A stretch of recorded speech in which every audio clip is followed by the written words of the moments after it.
Khulna metropolitan police KMP commissioner Zulfiqar Ali হায়দারকে অপসারণের এক দফা দাবিতে আজও বিক্ষোভ করেছে ছাত্র জনতা। বিকেল 4টা থেকে সন্ধ্যা 7টা পর্যন্ত কেএমপি সদর দফতরের সামনে এই বিক্ষোভ করেন তারা। হাসিনা সরকারের দোসরদের পুনর্বাসন, আইনশৃঙ্খলা পরিস্থিতির অবনতি, জুলাই আন্দোলন সহ বিভিন্ন মামলার আসামি এসআই সুকান্তকে ছেড়ে দেওয়া সহ নানা অভিযোগ আনা হয়েছে কেএমপি কমিশনারের বিরুদ্ধে। বিক্ষোভের চতুর্থ দিনে কেএমপির সামনে সড়ক বন্ধ করে বিক্ষোভ করে ছাত্র জনতা। এতে যানজট সৃষ্টি হয়ে বাড়ে জনদুর্ভোগ।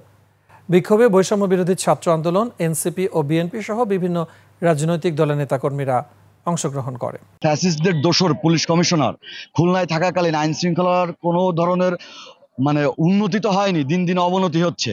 আমাদের একাধিক ছাত্র নেতার উপরে আক্রমণের ঘটনা ঘটেছে। আমরা কেএমপি কমিশনারকে জানিয়েছি, আমরা প্রশাসনকে জানিয়েছি, আমরা আইন শৃঙ্খলা রক্ষাকারী বাহিনীকে জানিয়েছি, কিন্তু তাদের কোনো সদুত্তর আমরা পাইনি। এই জায়গাটা যারা আন্দোলন সংগ্রাম করতেছি তাদের নামে লিস্ট করা হয়েছে, এদেরকে বিভিন্ন মাধ্যম থেকে হুমকি দামকি দেওয়া হচ্ছে। আমরা চাইলেই খুলনা অচল করে দিতে পারতাম।